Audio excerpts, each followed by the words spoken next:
കേരളത്തിൽ തന്നെ ദീർഘകാലമായിട്ട് സസ്പെൻഷനിലിരിക്കുന്ന ഒരു IAS ഉദ്യോഗസ്ഥൻ എന്ന് പറഞ്ഞ റെക്കോർഡ് കിട്ടുകയാണെങ്കിൽ അത് താങ്കൾക്കായിരിക്കും. അങ്ങനെ തന്നെ പറഞ്ഞ് നമുക്ക് തുടങ്ങാമല്ലേ?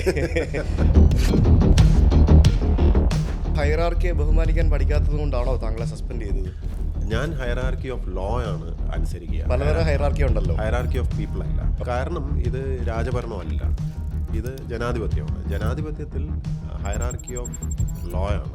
കേവലം അങ്ങനെ ഇട്ട ഒരു ഫേസ്ബുക്ക് കമൻറ്റിലെ ഈഗോ കാരണമാണ് താങ്കൾക്ക് സസ്പെൻഷൻ കിട്ടിയത് ഞാൻ ഒരിക്കലും വിശ്വസിക്കുന്നില്ല. SC ഡിപ്പാർട്ട്മെൻറ്റ് കൈകാര്യം ചെയ്തുകൊണ്ടിരുന്ന കാലയളവിൽ പല ഫയലുകളിലും ഞാൻ അഭിപ്രായം എഴുതിയതിൽ ഇദ്ദേഹത്തിന്, ഡോക്ടർ ജയതിലകിന് അഭിപ്രായ വ്യത്യാസമുണ്ട്. എല്ലാ വർഷവും സർക്കാർ ചെലവിൽ അവിടുത്തെ മാധ്യമപ്രവർത്തകരെ കൂട്ടത്തോടെ വയനാട്ടിൽ ടൂർ അടിപ്പിക്കുന്ന ഒരു പരിപാടി ഉണ്ടായിരുന്നു. അത് സർക്കാർ ചെലവിൽ എന്തിനാണ് ഇത് ചെയ്യുന്നത്? അപ്പോൾ എന്തിനാണെന്നറിയോ? അപ്പോൾ കളക്ടറെ പറ്റിയൊക്കെ സൂചിപ്പിച്ച് എഴുതിപ്പിക്കാൻ വേണ്ടിയാണ്. മെൻ്റൽ ഹെൽത്ത് ആക്ടിൻ്റെ കീഴിൽ ഒരു അതോറിറ്റിയാണ്. എന്നിട്ട് അവിടെ എന്താ നടക്കുന്നതെന്നുള്ളത് കാണുമ്പം ഇതിനൊന്നും പൈസ ഇല്ലാണ്ടൊന്നും അല്ലല്ലോ. Just lack of priority. 1975 തൊട്ട് അവിടെ ഗോതമ്പ് കഞ്ഞിയാണ് അവിടുത്തെ ഭക്ഷണം. ഒന്ന് ആലോചിച്ച് നോക്കും. ഗോതമ്പ് കഞ്ഞി ഡെയിലി ഗോതമ്പ് കഞ്ഞി കഴിച്ചാൽ നമ്മൾ തന്നെ അല്പം ഒട്ടായി പോകും.